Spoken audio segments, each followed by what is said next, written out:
Jeffrey Epstein, a man who sadly needs no introduction, famous for associating with billionaires, CEOs, and presidents, and not to mention also being a complete monster. But the thing almost as infamous as Jeffrey Epstein are his properties. An isolated private island, a sprawling 10,000-acre ranch, a $50 million Manhattan townhouse, and that's just the beginning. Born in 1953, Epstein went from a Dalton school teacher to a rising star in finance, charming the ultra-wealthy and traveling the globe as a high-level consultant. He built connections with billionaires, foreign clients, and even, allegedly, intelligence agencies. By the late 80s, he was managing the fortune of Les Wexner, gaining unprecedented access and control. How he made his billions, or if he really did, is still unclear. What is clear is that Epstein's properties were more than just homes. They were stages for some of the darkest Baby. So, let's take a step into the estates of Jeffrey Epstein. Zorro Ranch. Deep within the secluded high desert plains of Santa Fe County, New Mexico, lies a sprawling property, a remote 10,000-acre estate, known for decades before as the Zorro Ranch. Located near Stanley, approximately 30 miles southeast of Santa Fe, this ranch served as Jeffrey Epstein's isolated operational headquarters in the western United States. Engineered for maximum concealment, Kun je zien. and the sheer scale and the remoteness of the ranch matching its infamous reputation. Epstein acquired the Zorro Ranch in 1993 from the former Democratic governor of New Mexico, Bruce King. The original purchase price for the vast property was around $12 million, in line with his deliberate strategy for asset protection and obfuscation. The purchase was initially overseen by a New York trust called the Zorro Trust, with Epstein signing as the trustee. Control was later centralized when the property was transferred to Cypress Inc., a corporation registered in the U.S. Virgin Islands. This basically meant that the property's legal title was actually held by an offshore company, so the control was entirely in Epstein's hands, and any future legal action from the mainland states would have to jump through many hoops. At the time of Epstein's death, the shares of Cypress Inc., which held the title to 49 Zorro Ranch Road, were valued at approximately $17 million. The Zorro Ranch was far more than a simple luxury home. It was a self-sufficient compound specifically engineered for seclusion. Central to the estate was a massive hacienda-style residence spanning over 26,000 square feet, including a huge courtyard, and also featured a living room so huge it was roughly the size of an average American home. The ranch infrastructure provided the necessary isolation for unlogged and untracked movements. An isolation like this isn't accidental. It's the kind of infrastructure that prevents oversight and enables crimes to remain invisible. The property included its own private airstrip, along with a hangar and a helipad.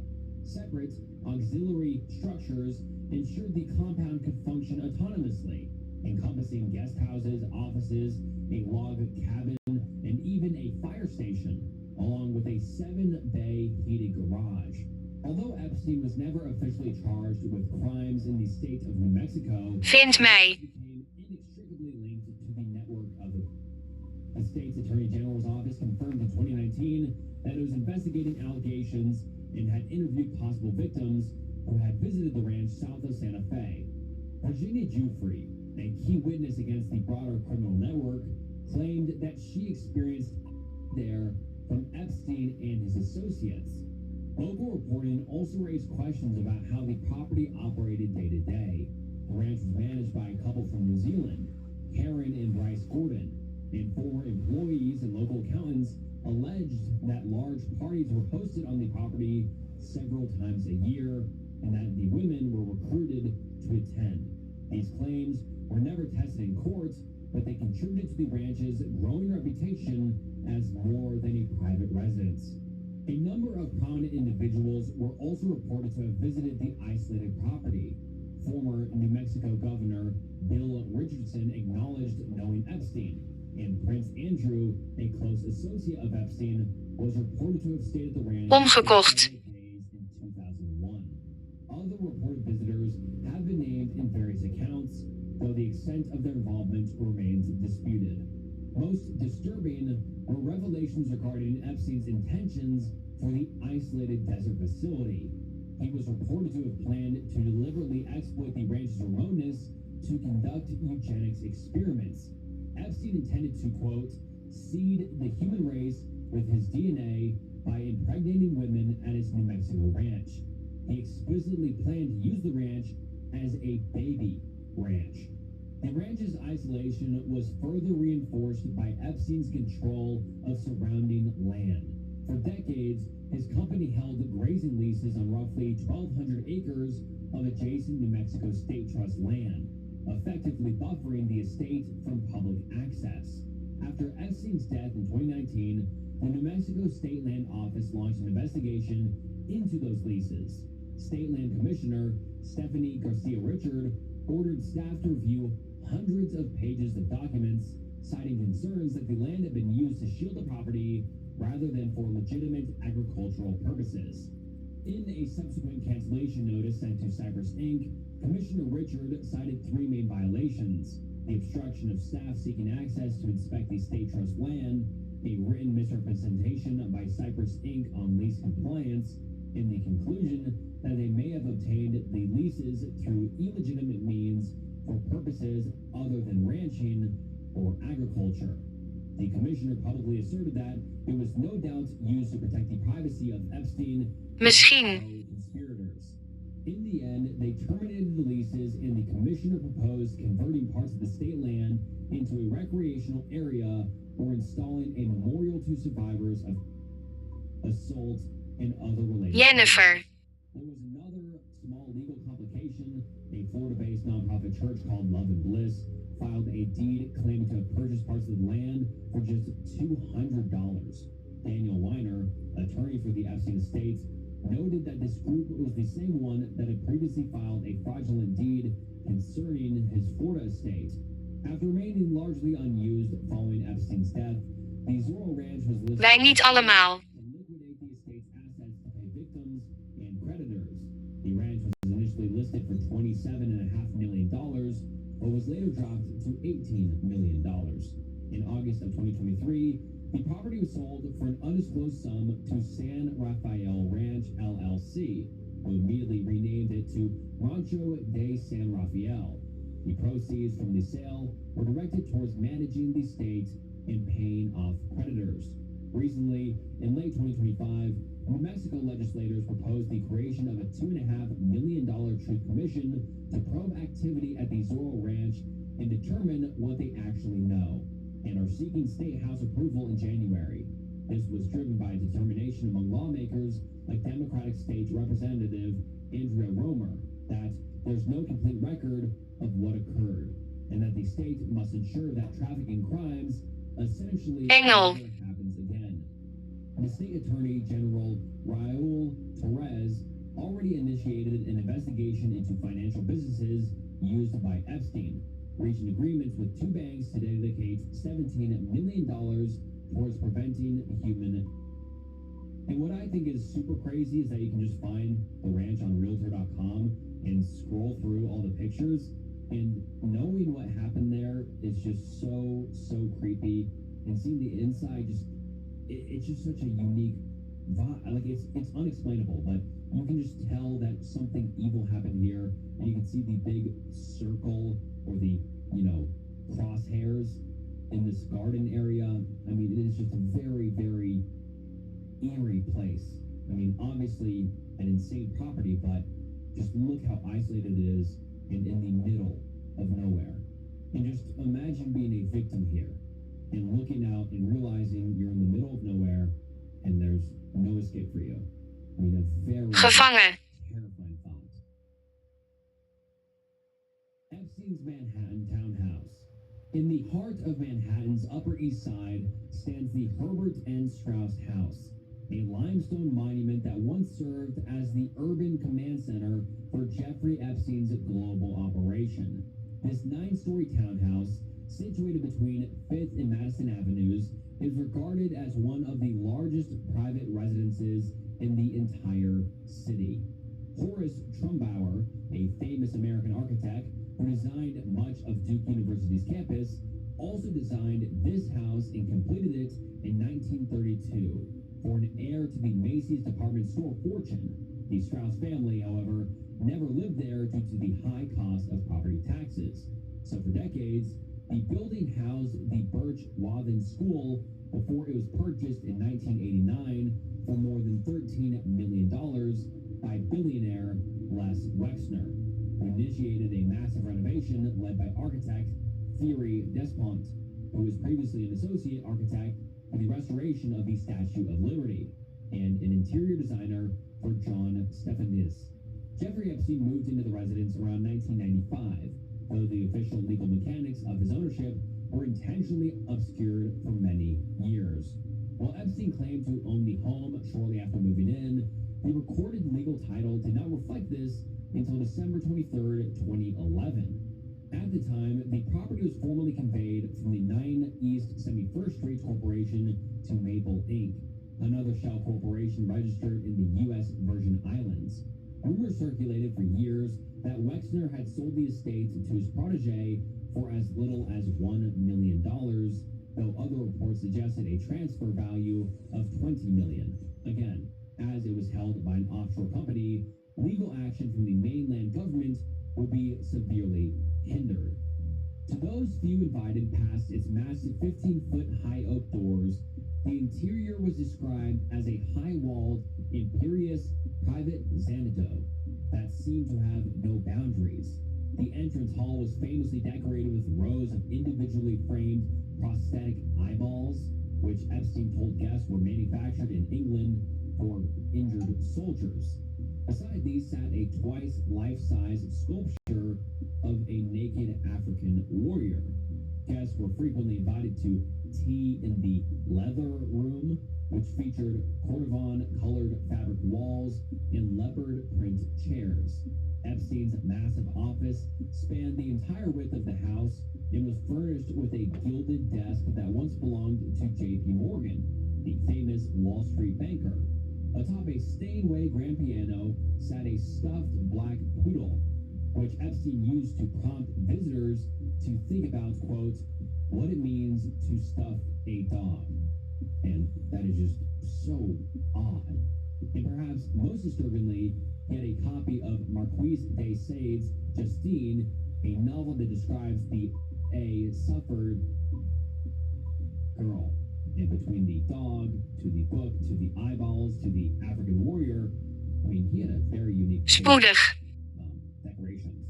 The property was as much of a fortress as a home, featuring a lead-lined bathroom hidden beneath a stairway, equipped with its own telephone and closed-circuit television screens.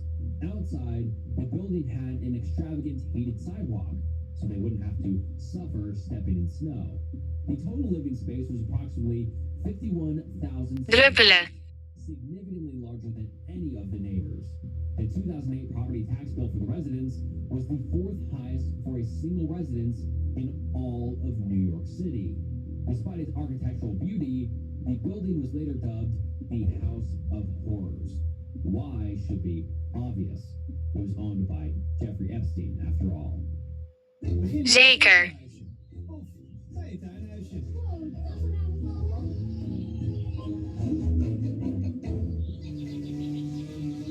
Nu met Praxis Plus 30% korting op alle buitenwijdse en lakken.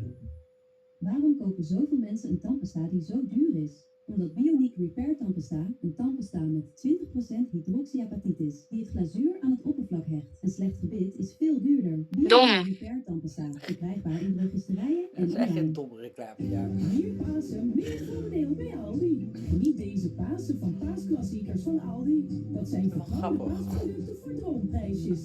Zo is geld besparen een uitje. Waar vind je dat nog? Aldi.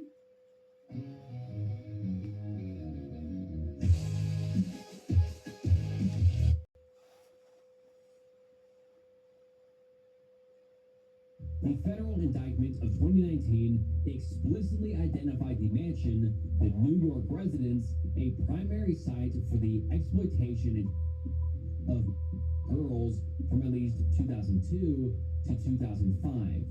Epstein used the townhouse to entice and recruit victims, often under the guise of modeling opportunities or providing massages. At these encounters, he would give victims hundreds of dollars in cash. One victim, Waar is het? Jeffrey, alleged in court papers that she was forced into acts with Epstein's associates, including Prince Andrew, within the mansion.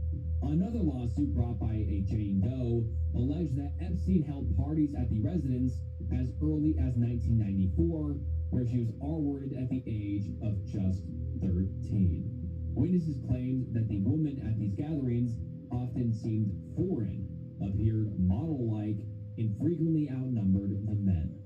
The mansion was allegedly a hub for Epstein's elite social circles, which was reported Waar zijn we? politicians, celebrities, and even academics. Notable figures allegedly connected to visits or associations with the 71st Street address include Donald Trump, Bill Clinton, and various other billionaires such as Leon Black. Reports have alleged that the house was extensively wired with a video surveillance system, and some visitors allegedly suspected that they were being recorded as a form of insurance blackmail. Artist Maria Farmer, who reportedly worked for Epstein in 1996, alleged that she saw a hidden media room where men monitored pinhole cameras located in bedrooms and bathrooms throughout the house. The fall of the Upper East Side Fortress began on Knuffel. June 6, 2019, when FBI agents and NYPD Crimes Against Children Task Force executed a raid on the property. Agents were forced to break down the door to gain entry.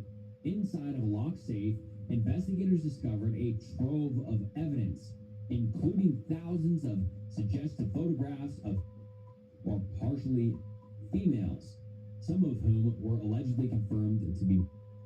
They allegedly also found compact discs with handwritten labels such as young name plus name and girl pics, along with $70,000 in cash, 48 diamonds, and a fraudulent Austrian passport that Epstein had used in the 1990s. Following his death, the man Kwaadaardig. became a primary asset for liquidation to satisfy creditor and victim claims. Though it was once valued at $77 million by federal prosecutors and initially listed for $88 million, the property's extreme criminal association and the impact of the pandemic dropped its value significantly. In March 2021, the mansion was sold for $51 million to Michael Daffy, a former Goldman Sachs executive. The sale proceeds were directed to the Epstein Victims Compensation Program, which had already paid out tens of millions of dollars to over 100 claimants. The new owner immediately announced plans for a complete makeover of the house to purge it of its tainted history, a renovation that was reportedly completed by 2025.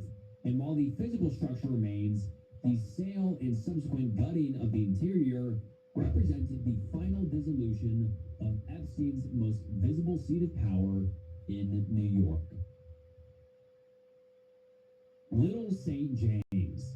In the turquoise expanse of the Caribbean, 2 miles off the coast of St. Thomas in the U.S. Virgin Islands, sits a 70-acre private outcrop that would become the geographic center of one of the most infamous international criminal investigations ever, known officially as Little St. James, and colloquially by locals as Island or Island.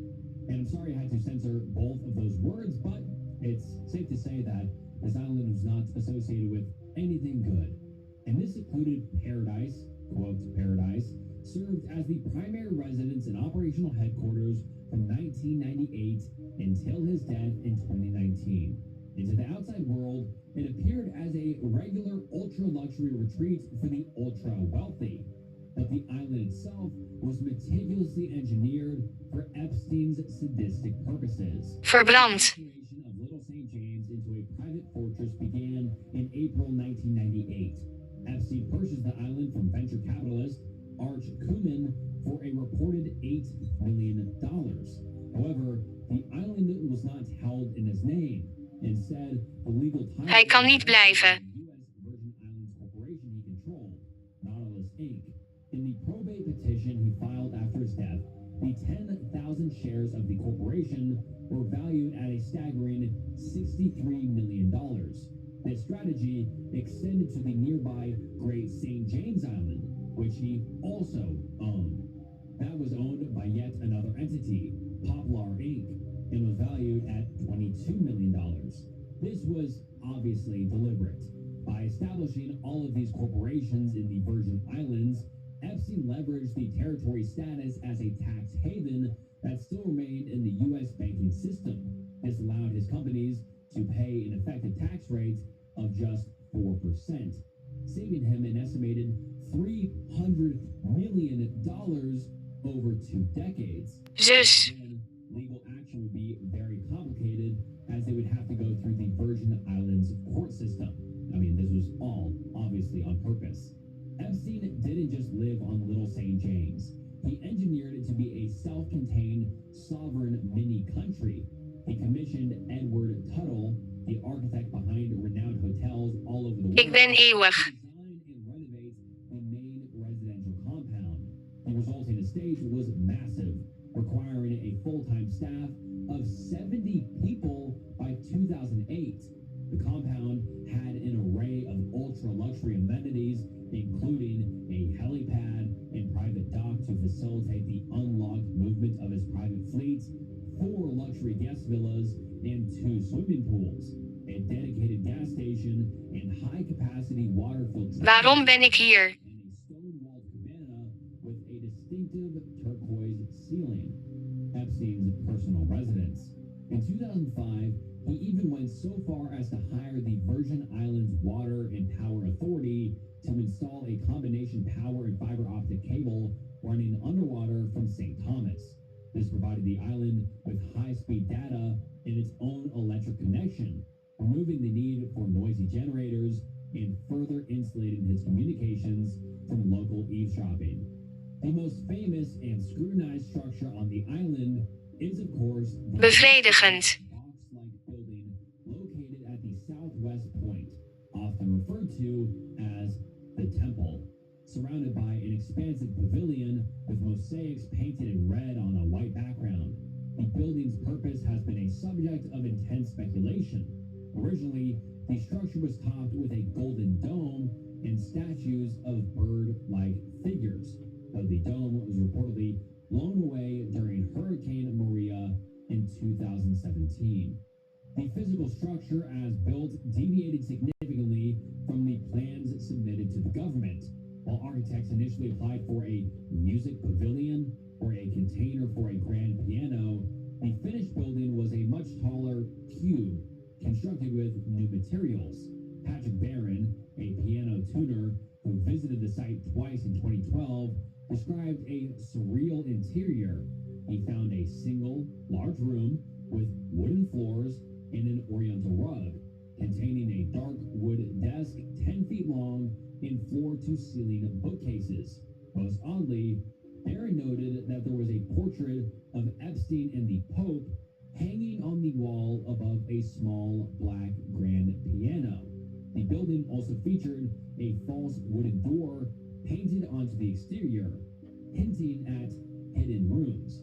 Although my personal theory is that this was just his kind of private office, because he seemed to love these extravagant and big offices where he worked. I mean, in his New York Manhattan home, he had a huge office. Here, he has a big office. And also in the Zorro Ranch, he had a huge office. So it doesn't seem out of the question if he really just wanted a extravagant place to work, but could there be darker meaning behind it? For sure. The U.S. Virgin's Ik kan het niet zeggen. characterized Little Saint as an instrumentally of crimes. Prosecutors and survivors alleged the island was the destination for the Lolita Express, Epstein's customized Boeing 727. Flight manifests from 1997 to 2005 revealed that numerous girls were flown to the island from locations including Brazil, South America, and Europe. Once on the islands, victims were reportedly held captive in a state of absolute isolation. Virginia Jeffrey testified that she and other underage girls were allegedly forced into intimate acts with Epstein and his high-profile guests. The recruitment was overseen by Ghislaine Maxwell, who taught victims to be subservient and give Jeffrey what he wants. Attempts to escape the island were extremely dangerous. One survivor recounted stealing a quad bike and attempting to swim across the channel to St. Thomas, only to be caught by security before even reaching the coast. And I mean, we have a recurring theme with at least two of his properties here. Zone. Very isolated and very hard to escape from. Epstein used the luxury of Little St. James to host an elite circle of guests, including politicians, scientists, and royalty. High-profile figures such as Prince Andrew and Jess Staley, the former head of Barclays, reportedly visited at least a few times. According to allegations from journalists, former associates, and victims, some visits to the island may not have been merely social, but potentially part of a broader unproven scheme. Ghislaine Maxwell was reportedly said to have told an associate that the island was allegedly outfitted with extensive video surveillance, which she described as an insurance policy. Multiple sources have alleged that Epstein may have recorded influential visitors in private moments, potentially to gain leverage, though no verified evidence of a systemic blackmail operation has ever been made public. After Epstein's death in 2019, the FBI reportedly conducted searches of the island. Misvormd. Of electronic media and other materials that could have included recordings, but the contents of which remain undisclosed. In January 2016, Epstein expanded his assets by purchasing the neighboring larger island of Great St. James, spanning approximately 165 acres. The island was acquired for $22.5 million through Great St. Jim, LLC, another shell company in the Virgin Islands.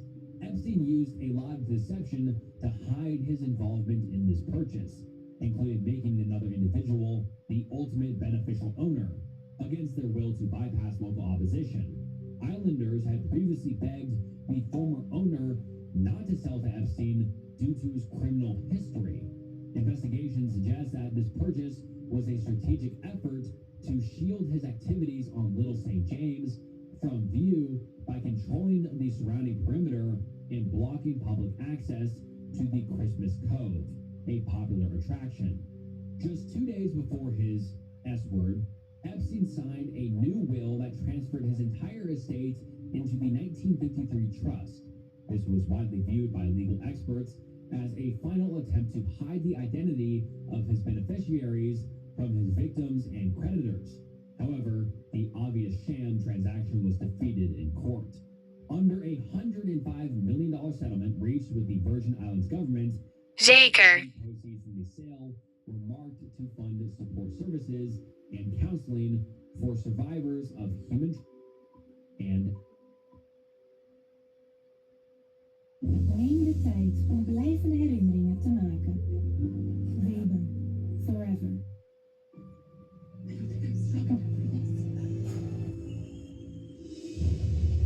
There's much life to live as you allow yourself.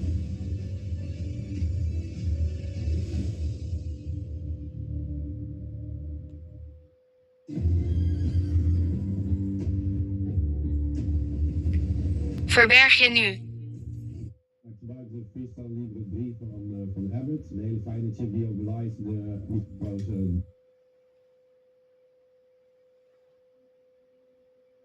Great St. James. Just a quarter mile off the coast of St. Thomas lies an expansive land that was meant to be the final expansion of a dark empire. Great St. James, a 165-acre private island, stands as a larger, more rugged neighbor to its infamous little brother. For years, it was a place of local recreation, centered around the popular snorkeling and mooring spot known as Christmas Cove. But in 2016, Epstein set his eyes on it, and he had to have it. Like we talked about before, there was strong opposition and had to make Sultan Ahmed bin Salman the actual owner before buying it from him in parcels.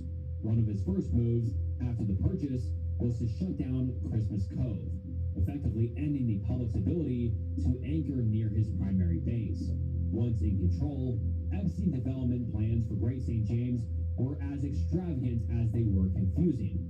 Permit applications and documents revealed a vision for a self-sufficient compound that included a private road network and a dedicated barge dock, 2 primary homes, several cottages, and a security building, a solar array, and generator system connected via a marine electrical cable, and most curiously, plans for an underwater office and pool and a large amphitheater.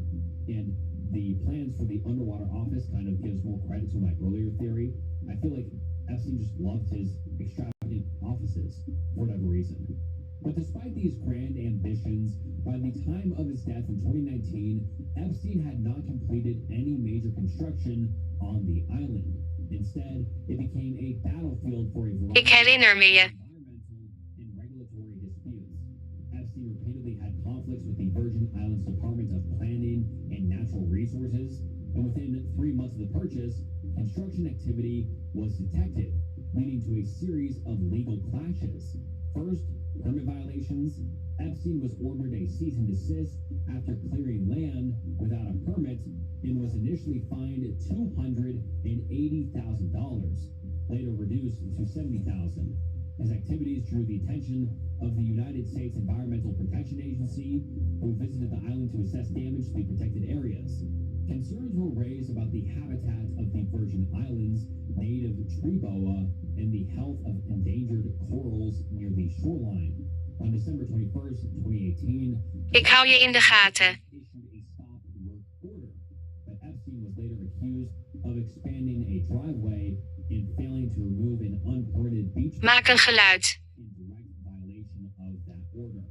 In an obvious attempt to circumvent government pressure, Epstein sent $320,000 in checks through his foundations to the St. Thomas Historical Trust.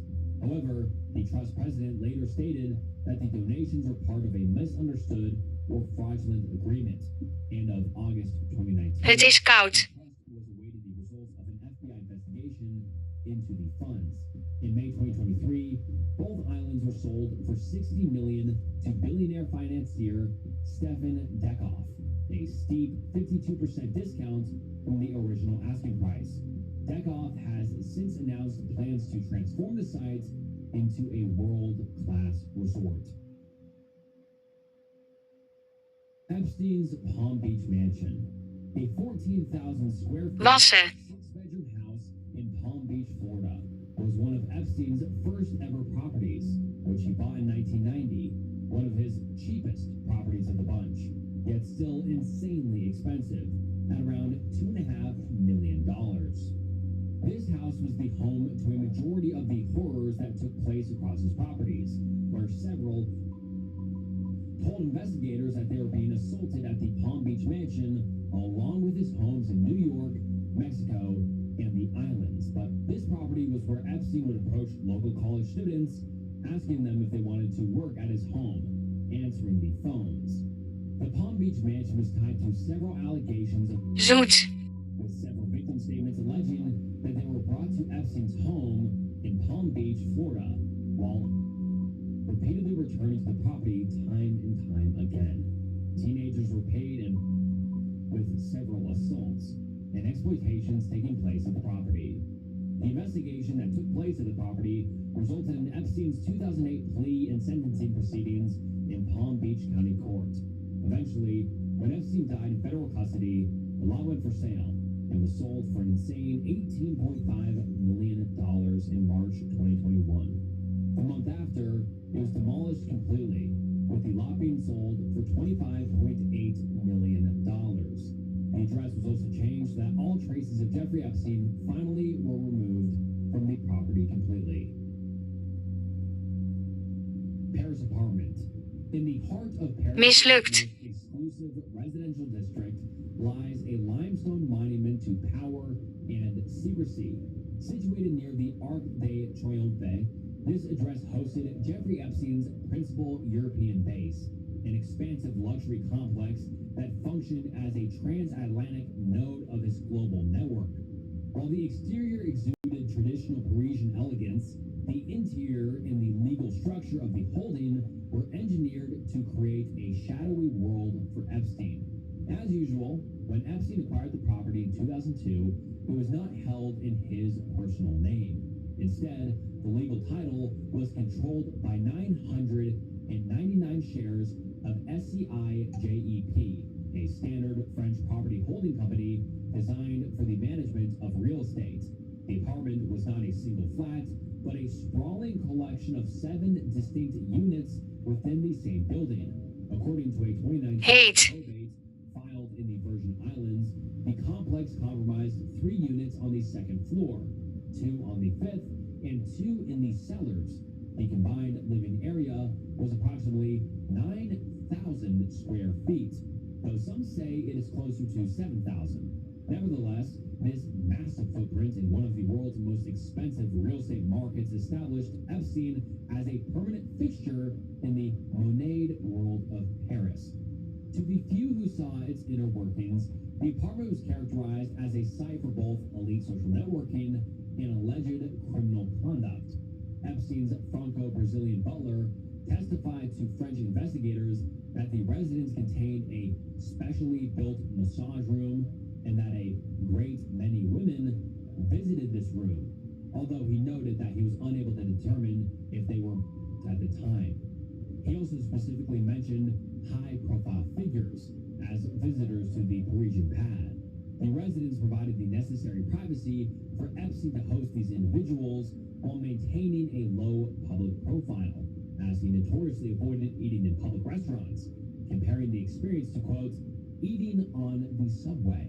The Paris apartment was inextricably linked to Epstein's associate, Jean-Luc Brunel, the founder of Karen Models. Brunel, who was frequently a passenger on Epstein's private jet and visited him during his 2008 Florida incarceration, was accused in court documents of procuring for Epstein. French police Ik volg je. in 2019 extended beyond Epstein's residence to include the offices of Karen Models. Brunel was later as a part of the French probe into R-word and eventually committing S-word in a Paris prison in 2022 while awaiting trial. The collapse of the Paris sanctuary began shortly after his death in a New York jail. French investigators responding to evidence found in the United States and allegations of occurring on French soil, executed an extremely intricate search of his property. The raid was an incredible 13 hours long, and it was part of an inquiry into half a dozen potential charges of R-word and involving both French and international victims. The presence of the specialized massage room in the butler's testimony formed a central part in the French authorities' attempt to map the European arm of Epstein's trafficking enterprise. As part of the mandatory liquidation of the Epstein estate, the apartment was brought to market in 2022.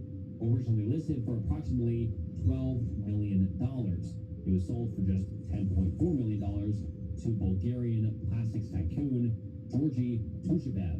The transaction was brokered by Sotheby's International Realty, who took a hefty $440,000 fee for the sale. The proceeds were directed towards compensating victims and resolving the significant legal problems.